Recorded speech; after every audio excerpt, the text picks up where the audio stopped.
IVF in vitro fertilisation, ये शब्द अब बहुत ज़्यादा मिस्टीरियस नहीं है। बहुत सारे लोगों को आईवीएफ के बारे में जानकारी है। खासकर अगर हम शहरी भारतीयों की बात करें तो आईवीएफ के बारे में थोड़ा बहुत लोग जानने लगे हैं।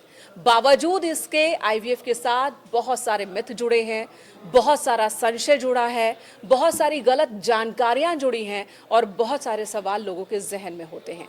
आईवीएफ के बारे में जानेंगे, आईवीएफ कितना महंगा है, कितना क्रिटिकल है, कितना एक्सपेंसिव के साथ साथ क्या इसके साइड इफेक्ट भी हैं, कब आईवीएफ की मदद लेनी चाहिए, कब नहीं लेनी चाहिए, कब स्टॉप कर देना चाहिए, इन तमाम मुद्दों पर हम बातचीत करेंगे आज अपने बेहद खास मेहमान से जो इस वक्त हमारे साथ मौजूद है। हमारे साथ मौजूद है डॉक्टर कर्नल निकिता नरेदी जी। बहुत बहुत स्वागत है। हेलो, नमस्ते। मैं डॉक्टर कर्नल निकिता नरेदी हूँ। मैं army hospital research and referral में पोस्टेड हूँ और मैं एक आईवीएफ स्पेशलिस्ट हूँ और इस फील्ड में 14 साल से काम कर रही हूँ। और क्योंकि आर्मी में हूँ इसलिए अलग अलग जगह हमारी पोस्टिंग आती है, तो अलग अलग जगह मैं आईवीएफ सेंटर्स में काम कर रही हूँ। तो जैसा कि मैम ने बताया, अलग अलग जगह यानी कि भारत के अलग अलग हिस्सों में रहते हुए आपने वहाँ की मेंटालिटी, वहाँ के लोगों को जो आपके क्लिनिक तक आते हैं, वो कपल्स जो कि पेरेंट्स बनना चाहते हैं, उनकी मानसिकता को भी आपने समझा। और शायद यही वजह है कि आपने ये बहुत ही खूबसूरत एक किताब लिखी है जो बहुत सारे सवालों के जवाब भी देती है और बहुत सारे सवालों को अनसुलझा भी छोड़ देती है। इस किताब का जिक्र मैं पहले करना चाहूँगी क्योंकि टेक्निकल बातें तो अक्सर ही होती है। जो कपल पेरेंट बनना चाहते हैं उनके दुख दर्द, उनके मेंटल स्थिति की हम बात करते हैं, उनकी समस्याओं की बात करते हैं, लेकिन एक आईवीएफ एक्सपर्ट, फर्टिलिटी एक्सपर्ट, उनके नज़रिए से जानने की कोशिश करते हैं कि आईवीएफ एक सॉल्यूशन है, एक अपने आप में समस्या है, या फिर जो आईवीएफ तक आते हैं उनके साथ कितनी उम्मीदें जुड़ी होती हैं। मैम, आपने बुक लिखी है am I just a baby vending machine. ये नाम बहुत स्ट्रांग है, तो ये नाम क्यों? क्या ये आपका गुस्सा है, बेबसी है, झुंझलाहट है, क्या है? शायद सब कुछ, क्योंकि मैं जैसा कि आपको मैंने कहा कि मैं करीब 13 से 14 साल से आईवीएफ स्पेशलिस्ट हूँ और इस फील्ड में लोगों, संतानहीन दंपतियों को प्रेगनेंसी के लिए या चाइल्ड बेयरिंग के लिए मदद कर रही हूँ। लेकिन साइंटिफिकली तो लोगों को ट्रीट कर ही रही हूँ, बट इस जर्नी में, इस 13-14 साल की जर्नी में मुझे यह पता चला कि एक संतानहीन होना एक तरह से एक महिला के लिए कर्ज है और किस तरह से उसको समाज ट्रीट करता है, किस तरह से परिवार ट्रीट करता है, और सबसे महत्वपूर्ण शायद महिला अपने आप को भी अच्छे वे से ट्रीट नहीं करती है और अपने आप को एक इन्फीरियर ह्यूमन बीइंग समझती है। तो यह 13 से 14 साल जब ये मैंने महिलाओं को देखा तो मुझे लगा कि यह प्रश्न मैं हमेशा अपने आप से पूछने लगी कि क्या एक महिला का अस्तित्व सिर्फ एक प्रेगनेंसी करने का है या गर्भधारण ही है। तो इसलिए ये किताब लिखी, क्योंकि इसमें जैसा कि आपने पूछा कि क्या था, तो एक बेबसी भी थी। बेबसी इस बात की कि मैं चाहती थी कि मैं जितनी भी महिलाएं मेरे पास आएँ, मैं सबको प्रेग्नेंट होने में मदद कर दूं। बट आईवीएफ ट्रीटमेंट है वो 100% सक्सेसफुल नहीं है, वो दुनिया में कहीं भी 100% सक्सेसफुल नहीं है। गुस्सा इस बात का कि क्यों महिलाओं को ही सब कुछ झेलना पड़ता है। तो ये सारे ही इमोशंस शायद जुड़े थे और इन सारे इमोशंस ने ही मुझे शायद प्रेरित किया कि मुझे as an IVF specialist, as an infertility specialist, मुझे जो हमें जो फीलिंग होती है वो मैं लोगों के सामने पहुंचा सकूं। जी, यानी कि जो 21st सेंचुरी की हम बात करते हैं, आज देखिए महिलाएं क्या नहीं हैं। महिलाएं डॉक्टर्स हैं, महिलाएं इंजीनियर्स हैं, महिलाएं साइंटिस्ट हैं, महिलाएं आज पायलट हैं। लेकिन क्या माँ न बन पाने की वजह से किसी महिला का ये सब कुछ हासिल कर लेना बेकार है? वो एक महिला नहीं है कंप्लीट, ये सोच के अब भी नहीं बदली है? यही इस किताब में मैंने बार बार प्रश्न किया है कि क्या यदि वो माँ नहीं बन पाती है तो क्या वो महिला कम है? That is a woman less a woman if she is not a mother. मैं यही पूछना चाहती हूँ कि क्या एक महिला का एक सबसे महत्वपूर्ण रोल यही है कि बिना मदरहुड के हम उसको वुमनहुड कंप्लीट नहीं मानते हैं? तो बट अब शायद हो सकता है बहुत लोग इस बात से ना सहमत हो, लेकिन यदि हम आंकड़े देखें तो मैक्सिमम लोग अभी भी, चाहे हम कितनी भी ऊंचाई पे पहुंच जाएं, हम खुद भी एज विमेन ऑल्सो कि if we are not able to become a mother we feel we are incomplete. चाहे हम डॉक्टर्स बन जाए, चाहे हम पायलट बन जाए, क्योंकि मैं आर्मी में हूँ और मुझे हम सब तरह की महिलाओं से इंटरेक्शन होता है। महिलाएं जो अधिकारी हैं, जो लोगों को कमांड कर रही हैं, पायलट्स भी आती हैं, डॉक्टर्स भी आती हैं, बट यदि वो माँ नहीं बन पाती है तो एक वो उनको एक कशिश रह जाती है। आपने बुक में एक एग्जाम्पल भी दिया है, आपके ही क्लिनिक में आपकी एक सहयोगी वो संघर्ष कर रही हैं माँ बनने के लिए, वो बार बार आईवीएफ से गुजर रही हैं। अगर वो आपके साथ है इसका मतलब कि वो भी आपके स्तर की पढ़ी लिखी हैं, और इसके बावजूद ये सोच आप, मैं चाहूँगी आप दर्शकों को ये समझाएं कि जब भी कोई कपल पेरेंट बनता है तो उसमें सिर्फ महिलाओं का ही योगदान नहीं होता है, दोनों, अगर वो बन रहे हैं तब भी दोनों का योगदान है, अगर वो पेरेंट नहीं बन पा रहे हैं तब तो भी दोनों का योगदान है। है। ये प्लीज समझाइए।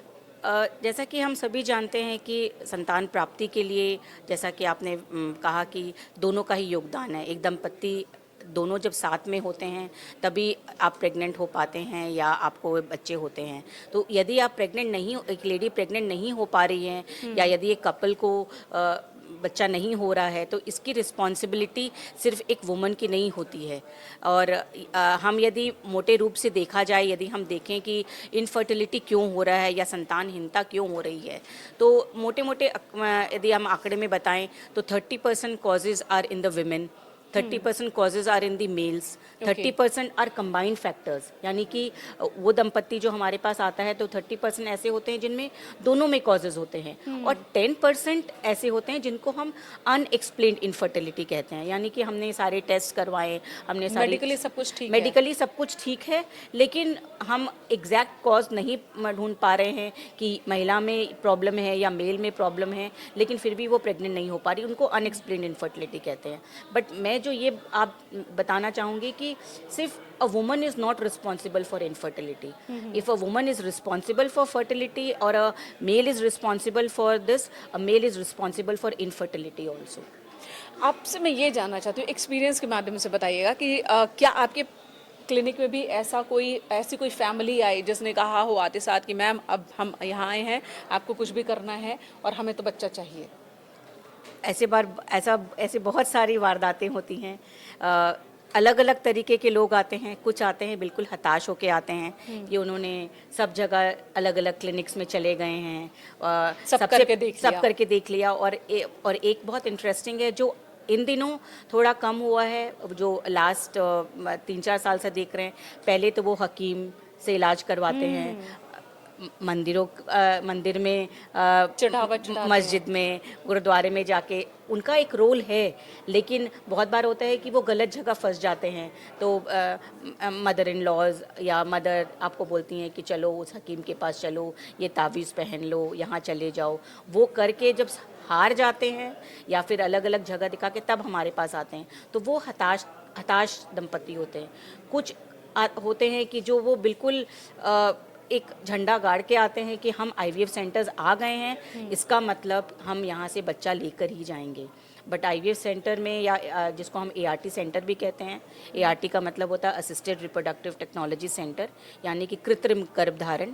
तो वहाँ पे उनको लगता है कि एक वो एटीएम मशीन है कि बस आप गए और आपने वहाँ पे अपने आप को एनरोल कर लिया और आईवीएफ साइकिल हो गया तो आपका 100% अगले महीने प्रेगनेंसी हो जाएगा।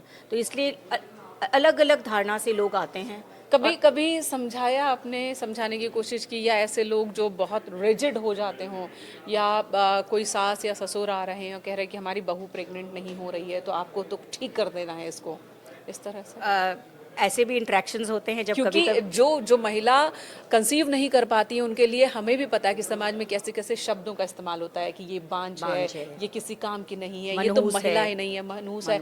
तो ये वर्ड्स आपके सामने भी इस्तेमाल होते हैं? हाँ, बिल्कुल आते हैं, क्योंकि कभी कभी हमारे ओपीडी में बहुत पेशेंट्स होते हैं, बहुत ज़्यादा लोड होता है, तो हर बार आप इमोशनल वे में नहीं इंटरेक्ट कर पाते हैं, बट कुछ महिलाएं होती हैं जिनको आपको देख के लगता है कि उनको एक काउंसलिंग की ज़रूरत है, Mentally टूटी मेंटली एकदम टूटी हुई रहती हैं। और बहुत बार होता है कि साथ में सास ससुर भी आते हैं, सास आती हैं तो वो बोलती हैं कि मैडम जी मैं 5 साल हो गया शादी को, बट मेरी बहू को अभी तक बच्चा नहीं हुआ। अभी कुछ भी करो अगले महीने बच्चा हो जाना चाहिए। साथ साथ में ये भी कहती हैं कि बच्चा तो हो जाना चाहिए, साथ में लड़का ही होना चाहिए। तो ऐसी महिलाएं भी आती हैं और उनको समझाना बहुत मुश्किल होता है। अच्छा, ये भी तब है जब इतना वक्त हो गया इस बात को जागरूकता फैलाए हुए, और लगातार जागरूकता फैलाई जा रही है कि अगर किसी कपल को लड़का या लड़की हो बेबी के रूप में, ये फीमेल के ऊपर डिपेंड नहीं करता है, ये मेल के ऊपर डिपेंड करता है। बावजूद इसके ब्लेम हमेशा औरतों को मिलता है। अच्छा, औरतों में भी अगर बहू है तो नज़रिया अलग होता है, और बेटी है तो नज़रिया और शब्द बदल जाते हैं। मतलब ये मैंने देखा है और शायद मैक्सिमम लोग इस बात से एग्री करेंगे कि अभी भी हमारा समाज एक सन प्रेफरेंस सोसाइटी है कि जब जब उनको बच्चा नहीं ठहरता है तब वो चाहते हैं कि किसी भी रूप में बच्चा हो जाए, चाहे वो लड़का हो या लड़की हो। बट एक बार जब लड़की हो जाती है तब उनकी वो लालायत कि पहले तो वो चाहते थे कि बच्चा हो, बट अब वो बच्ची हो गई तो अब वो चाहते हैं कि अब दूसरा बच्चा हो तो वो लड़का हो। तो जो एक सन प्रेफरेंस है वो अभी भी हमारे समाज में बहुत ज़्यादा है। आपने अपने इस बुक में एक पिरामिड बनाया है, वो पिरामिड मैं दिखाने की कोशिश करूंगी।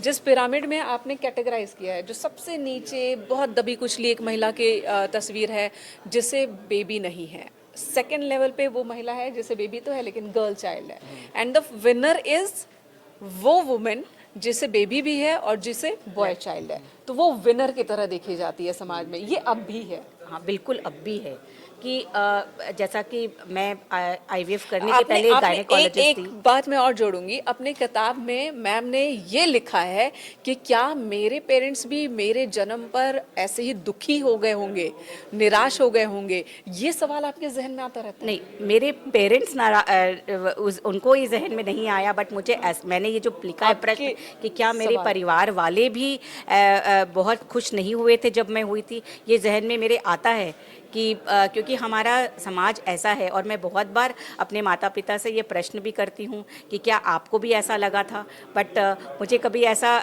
बचपन में या कभी ऐसा लगा नहीं कि मेरे माता पिता खुश नहीं हुए थे मेरे जन्म पर। बट हर बार मैं आईवीएफ करने के पहले मैं एक गायनेकोलॉजिस्ट थी, तो गायनेकोलॉजिस्ट थी तो लेबर रूम में जाती थी, तो एक महिला जिसको लड़का होता है उसके चेहरे पे जो खुशी होती है और एक महिला जिसको लड़की होती है उसके चेहरे पे जो एक्सप्रेशंस है, दोनों में बहुत एक्सप्रेशन में डिफरेंस होता है। आप बिलीव नहीं करोगे, लेकिन आपकी किताब और वो चैप्टर पढ़ने के बाद मैंने भी अपनी मम्मी से सवाल किया था कि मम्मी मेरे जन्म होने के बाद कौन कौन खुश था घर में और कौन निराश दिख रहा था। मैं I ask my mother that question कि कहीं ऐसा तो नहीं कि हमारे साथ, हालांकि हमारे घर में भी ऐसा था कि लड़कियों को ज़्यादा तवज्जो दी जाती थी लड़कों के मुकाबले, बावजूद इसके मैंने ये सवाल उनसे किया। और एक और बात जो आपने इसमें लिखी है कि जब एक महिला माँ बनती है, जब वो बच्चे को जन्म देती है और पहली बार अपने बच्चे को देखती है, उस खुशी का मुकाबला नहीं किया जा सकता किसी भी खुशी से। लेकिन वहाँ पर भी कुछ महिलाएं ऐसी होती हैं जो ये पूछती हैं लड़का है या लड़की। ये शायद मैंने अपनी किताब में बार बार यही लिखा है कि हम उस दिन का मैं इंतज़ार कर रही हूँ कि जब एक महिला बच्चे को जन्म देती है तो सबसे पहले वो पूछे कि क्या मेरा बच्चा या बच्ची ठीक है। कैसे टैकल करती है? आपने झुंझलाहट भी लिखी है। हाँ, तो जब एकदम शुरू में हुआ था तब मुझे ये समझ में नहीं आता था कि वो स्पेशली सिजेरियंस के समय, क्योंकि हम सिजेरियंस में स्पाइनल देते हैं तो वो महिला पूरी तरह बेहोश नहीं होती है, तो जब उसको बच्चे की रोने की आवाज़ सुनाई देती है तो वो टेबल के उस एंड से भी यही पूछ रही है कि मैम लड़का हुआ है कि लड़की। तो बहुत ज़्यादा झुंझलाहट होती है। और जब मैं ट्रेनिंग कर रही थी शायद उस समय मुझ में उतनी मैच्योरिटी नहीं थी, अब शायद मैच्योरिटी आ गई और मुझे पता है कि मैं कैसे हैंडल कर सकती हूँ। बट उस समय मैं झुंझला के पूछती थी, बोलती थी उनको कि आप अभी ये पूछो कि आपका बच्चा ठीक है कि नहीं, इसके बनस्पत ये पूछो कि लड़का है कि लड़की है। वाकई शारीरिक संबंधों की भी बात कर लेते हैं, सेक्स की बात कर लेते हैं, चाहे मेल हो या फीमेल हो। जब वो कंसीव नहीं कर पा रहे हैं, जब बेबी नहीं हो पा रहा है बायोलॉजिकल वे में, तो ये माना जाता है, चाहे वो महिला हो या पुरुष, दोनों पर ये आरोप भी लगते हैं कि उनकी सेक्सुअल लाइफ ठीक नहीं है। क्या ये दोनों रिलेटेड है या अलग अलग है, सेक्सुअल लाइफ ठीक होना और पेरेंट बन पाना? सेक्सुअल लाइफ और पेरेंटहुड को यदि हम अलग कर दें तो बहुत अच्छा है, लेकिन जब से मैं इनफर्टिलिटी वाले फील्ड में आई हूँ, मुझे लगता है कि जिनके बच्चे नहीं होते हैं उन्होंने अपने सेक्सुअल लाइफ को सिर्फ एक माध्यम बना लिया है पेरेंटहुड अचीव करने का। Okay. जो यह एक फिजियोलॉजिकल रिक्वायरमेंट है जो हर दंपत्ति को होता है, लेकिन यदि किसी भी कारणवश यदि वो दंपत्ति को प्रेगनेंसी नहीं होती है तो उनके लिए वो सेक्सुअल लाइफ का कोई मायने नहीं रहता। उनके लिए sexual life is a means to get pregnancy. तो वही मैं बार बार उनको लगता है कि शायद मैंने किताब में भी बार बार यही लिखा है कि वो ये महिलाएं या पुरुष ये पूछेंगे कि हम कब साथ में रह सकते हैं, हम अब साथ में रह, पेशेंट्स का आईवीएफ होता है, उसके आईवीएफ के बाद उनको इंजेक्शंस लगते हैं, महिला उस स्थिति में नहीं होती है, पर उस समय भी उनको क्योंकि सेक्स एक माध्यम है प्रेगनेंसी का, तो उस समय भी उनको ये लालायत रहती है कि हम किस तरह प्रेगनेंसी हो जाए। तो सेक्सुअल लाइफ और पेरेंटहुड को बहुत ज़्यादा बराबर कर दिया जाता है, बट उसको आप हमें ये ऑल टुगेदर डिफरेंट चीज़ है। ऑल टुगेदर डिफरेंट अगर कोई कपल पेरेंटहुड नहीं अचीव कर पा रहा, पेरेंट नहीं बन पा रहा, बावजूद उसके वो सेक्सुअल लाइफ अच्छी जी सकते हैं, उन बशर्ते दिमाग से निकाल दे वो बात। मेरे ख्याल से जो कपल इनफर्टिलिटी ट्रीटमेंट करवा रहा है उनका जो सेक्सुअल लाइफ का जो मोटिव है वो बिल्कुल ही ज़ीरो हो जाता है। उनके लिए sex is only a means to get a baby, not a kind of intimate relationship between a husband and a wife. जी मैम, कुछ और सवाल जो आपकी बुक से ही है। आपने इस बुक में चैप्टर 3 में एक जिक्र किया है कि आपका जो घर है थोड़ा धार्मिक, आपका परिवार धार्मिक था। जब आप छोटी थी तो घर में मंत्रोच्चारण वगैरह हुआ करता था, आप भी यूज टू थी मंदिर जाना एंड पूजा करना, बट जैसे जैसे बड़ी हुई आप तार्किक हुई, धार्मिक से ज़्यादा। अमूमन जो पढ़ाई शुरू करते हैं वो तार्किक होते हैं, बट विद द टाइम फिर चेंजेस आए, आप स्पिरिचुअल हुई, आध्यात्म की तरफ बढ़ी। क्या इस आध्यात्म ने आपको मदद की आपके प्रोफेशन में? हाँ, मैं इस बात में ज़रूर आपको ये बताना चाहूँगी कि जैसा कि शुरू में हालांकि मैंने अपने परिवार में देखा अपने दादाजी को कि हमारे घर में थोड़ा धार्मिक वातावरण था, और जब मैं मेडिसिन करने गई तब शायद मुझे इस बात का मुझे लगता था कि everything is science, everything is technology, ऐसा कुछ नहीं है। फिर धीरे धीरे यह समझ में आने लगा कि हम भले ही टेक्नोलॉजी या साइंस को मानते हैं, बट एक सुप्रीम पावर है जो हमारे यूनिवर्स को कंट्रोल करता है। कैसे ये ट्रांसफॉर्मेशन कैसे हुआ? एक्चुअली मेरे आध्यात्मिक गुरु हैं, उनका नाम मोहन जी है। हालांकि बहुत लोग इस बात को नहीं एक्सेप्ट करेंगे कि एक टेक्निकल पर्सन भी आध्यात्म में कैसे जा सकता है, आर्मी से जुड़ा हो, स्पेशली जब मैं आर्मी से जुड़ी हूँ। बट मुझे लगता है कि आध्यात्म में आने के बाद, मुझे इस रास्ते में आने के बाद मुझे एक बहुत शक्ति मिली है। मुझे लगता है कि मैं एक ज़्यादा कंपैशनेट डॉक्टर बनी हूँ। मुझे पेशेंट्स के बारे में उनको समझने में मुझे ज़्यादा मदद मिली है। और साथ साथ में क्योंकि पेशेंट्स जो आते हैं वो बहुत एंग्शियस होते हैं, उनको बहुत टेंशन रहती है, तो उनका किसी भी चीज़ में मन नहीं लगता। तो हम सभी ह्यूमन बींग्स, मैंने एक किताब में एक जिक्र किया है फॉक्सहोल इफ़ेक्ट। फॉक्सहोल इफ़ेक्ट का मतलब होता है कि जब आप जंग के मैदान में होते हो तो कोई भी नास्तिक नहीं होता।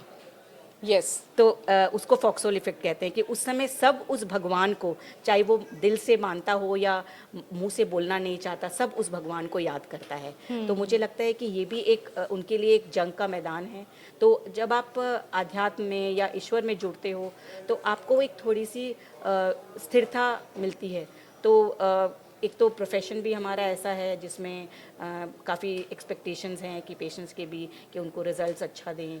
आप प्रोफेशन में भी अच्छा करना चाहते हो। कभी नाराज़गी झेलनी पड़ी? कभी बहुत बार होती है कि नाराज़गी भी झेलने। तो शायद मैं आध्यात्म में आने के बाद अब वो नाराज़गी या वो गुस्सा कम हुआ है।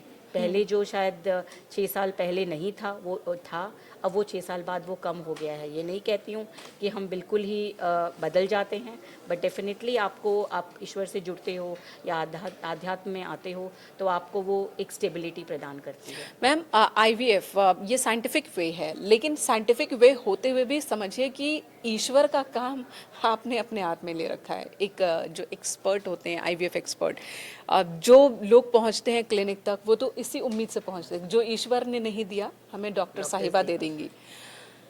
तो जब नाउम्मीदी होती है तो वो नाराज़गी आती है सामने, तब हाँ, कैसा रहता है? तब एक जो नाराज़गी आती है कपल्स की, वो नाराज़गी ईश्वर पे भी बहुत ज़्यादा निकलती है, हम पे भी बहुत निकलती है।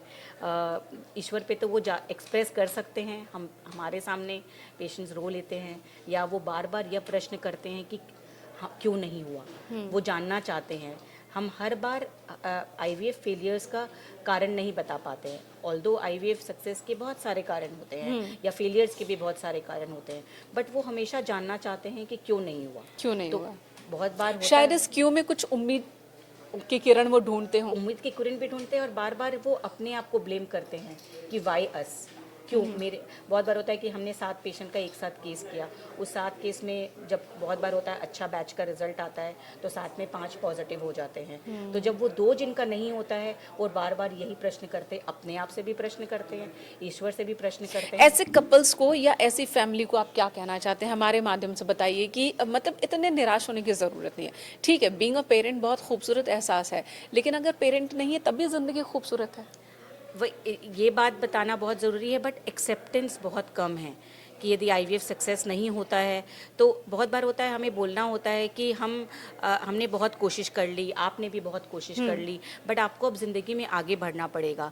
आपको जो अच्छा लगता है, महिलाएं बहुत अच्छी आर्टिस्ट होती हैं, महिलाएं बहुत अच्छा स्वेटर बुनती हैं, बट उनके जो जो अच्छी हॉबीज़ होते हैं जब वो ट्रीटमेंट करने लगती है वो सब उठाकर अपनी अलमारी के ऊपर रख देती हैं, क्योंकि उनको बस एक, तो इसलिए उस समय उनको ये बताना पड़ता है कि आईवीएफ या फर्टिलिटी ट्रीटमेंट के अलावा भी आपकी एक ज़िंदगी है, उसके अलावा भी आपकी एक आइडेंटिटी है, आपकी पहचान है, उसको आप सामने लाओ। तो वो काउंसलिंग करना बहुत ज़रूरी होता है। बहुत बार होता है कि हम ये भी काउंसलिंग करते हैं क्योंकि डिफ़िकल्ट केसेस होते हैं जहाँ हमें लगता है कि आईवीएफ के साथ भी प्रेगनेंसी होना मुश्किल है, तो हम उनको अडॉप्शन के टुवर्ड्स भी काउंसिल करते हैं। बट अभी भी अडॉप्शन का एक्सेप्टेंस हमारे सोसाइटी में बहुत कम है। लोग जल्दी से नहीं एक्सेप्ट करना चाहते हैं, उनको लगता है कि यदि एक साइकिल नहीं सक्सेसफुल हुआ तो सेकंड साइकिल करवा ले। वो साइकिल आफ्टर साइकिल करना चाहते हैं क्योंकि उनको लगता है कि क्या पता रोड के एंड में उनको उनकी उम्मीद उनकी पूरी होगी। क्या क्या वजह आपको लगती है कि इतना ज़्यादा, और अभी भी आईवीएफ के थ्रू भी अगर कपल सक्सेसफुल हो जाते हैं, बहुत सारे लोग ऐसे हैं जो इस बात का जिक्र नहीं करना चाहते कि उन्होंने नेचुरल कंसीव किया है या आईवीएफ के थ्रू। इसकी वजह क्या है? अभी भी इसका जो जड़ है मुझे लगता है कि वो वही है कि एक महिला को वो अस्तित्व नहीं मिल पाता है कि यदि वो माँ नहीं बन पाती है तो उसको, चाहे वो यदि वो नेचुरल कंसेप्शन हो तब तो वो अपने आप को सोचती है कि वो उसका जो फिजियोलॉजिकल रोल था वो उसने उसको बखूबी निभाया। बट यदि वो प्रेग्नेंट नहीं हो पाती तो उसको लगता है कि this is something so natural, मैंने ये नेचुरल अपना फिजियोलॉजिकल रोल क्यों नहीं निभा पाई, इसलिए वो आईवीएफ के बारे में नहीं बताना चाहती हैं कि उनका जो प्रेगनेंसी हुआ है, उनको जो मातृत्व हासिल हुई है वो आईवीएफ के दौरान है। क्योंकि अभी भी पड़ोसी रिश्तेदार ये खामियां ढूंढते हैं कि अच्छा आईवीएफ हुआ है तो इसमें ही कमी होगी।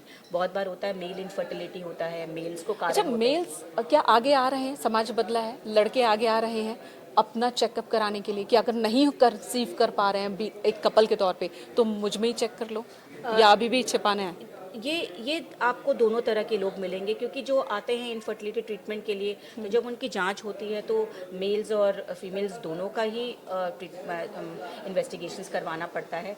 बट यदि किसी कपल में पता चलता है कि वो मेल इनफर्टिलिटी है या उस हस्बैंड के कारण प्रेगनेंसी नहीं हो पा रही है तो उसमें भी एक्सेप्टेंस बहुत कम है, बहुत कम है कि सामने रिपोर्ट आने के बाद भी मानना नहीं है। बहुत बार होता है कि मैंने एक जेंटलमैन का जिक्र भी किया है, वो हर एक महीने में अपना टेस्ट कराता था ये जानने के लिए कि जो उसने जो रिपोर्ट देखा है वो सच में उसका रिपोर्ट है। उनको ऐसा लगता है कि यदि वो सेक्सुअली अच्छे से परफॉर्म कर सकता है, यदि वो तो वो इनफर्टाइल कैसे हो सकता है। तो मेल इनफर्टिलिटी का एक्सेप्टेंस अभी भी कम है। और ऐसा देखा गया है कि जब एक दंपत्ति आता है और यदि उसमें मेल इनफर्टिलिटी का यदि वो केस है तो उसका जो कॉन्फिडेंस है वो बहुत कम होता है। ऐसे लोगों के लिए कोई संदेश आप देना चाहती हैं, ऐसे पुरुषों के लिए? मतलब मेन संदेश यही है कि इनफर्टिलिटी मेल्स और फीमेल्स दोनों के कारण होता है। और यदि प्रॉब्लम विमेन में होती है, यदि उनको एक्सेप्टेंस है, वो ट्रीटमेंट करवा सकती हैं। तो यदि उस मेल्स में भी कॉज हो सकता है, तो जब भी यदि प्रेगनेंसी नहीं हो रहा है तो हमें खुले दिमाग से अपना इन्वेस्टिगेशन करवाना चाहिए, खुले दिमाग से एक्सेप्ट करना चाहिए कि इसके कारण प्रेगनेंसी नहीं हो पा रही है। बहुत बहुत धन्यवाद आपका डॉक्टर निकिता जी, इन तमाम पहलुओं को छूने के लिए और इस नज़रिए से भी इस इशू को देखने के लिए, इस विषय पर विस्तार से बात करने के लिए। और ये किताब है, जो भी कपल जो आईवीएफ की मदद लेना चाहता है, जो आईवीएफ के थ्रू गुजरना चाहता है, ये आईवीएफ को समझना चाहता है, वो इस किताब को पढ़ सकता है। और जो नेचुरली भी जो कपल पेरेंटहुड हाँ, इस किताब के माध्यम से ये सिर्फ इनफर्टिलिटी के लिए ही नहीं है। जी। इस किताब से ये माध्यम से ये बताना चाहती हूँ कि एक महिला का एक अपना भी अस्तित्व है। Even if she is not a mother, she is a woman. और हमको एक महिला को उतने ही रेस्पेक्ट से देखना चाहिए, whether she is a mother और अ नॉट अ मदर। सो इसीलिए वो महिला बार बार ये समाज से प्रश्न कर रही है कि क्या सिर्फ मेरा अस्तित्व एक बेबी वेंडिंग मशीन का ही है। एट द एंड एक और बात जो मैं चाहूँगी, आजकल फैशन हो गया है कपल्स में कि वो बेबी कंसीव नहीं करना चाहते। कुछ कपल्स ऐसे भी हैं, they just want to enjoy their life. उनकी इस सोच को भी रिस्पेक्ट करना चाहिए, समाज को चाहिए कि रिस्पेक्ट करें। उनकी भी सोच को भी रिस्पेक्ट करना चाहिए कि वही मैं कह रही हूँ कि यदि कोई भी लेडी प्रेग्नेंट नहीं है, चाहे इनवॉलेंट्री यानी कि किसी कारण वो प्रेग्नेंट नहीं हो रही है, वॉलेंट्री यानी कि वो चाहती है कि प्रेग्नेंट नहीं होना चाहती है, तो हम दोनों ही तरह की महिलाओं को हमको तुच्छ नज़र से नहीं देखना चाहिए। तो whether a woman is infertile और she decides not to get pregnant, she is as much a woman. बहुत बहुत धन्यवाद इस पहलू से बातचीत करने के लिए, इस मुद्दे पर।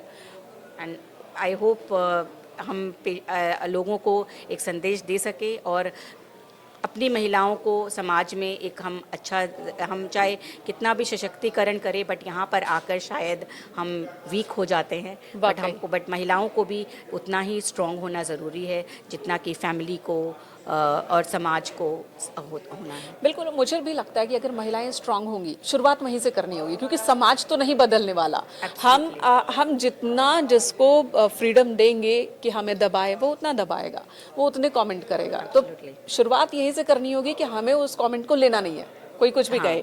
वही इसलिए मैं बार बार वही लेडीज़ को बोलती हूँ, यदि आपको बार बार कोई बोले कि आपको प्रेगनेंसी क्यों नहीं हो रही है, तो उसको लेके परेशान नहीं हो। आप बोलो मैं अभी नहीं प्रेग्नेंट होना चाहती हूँ, या जब प्रेग्नेंट होंगी मैं आपको बता दूंगी।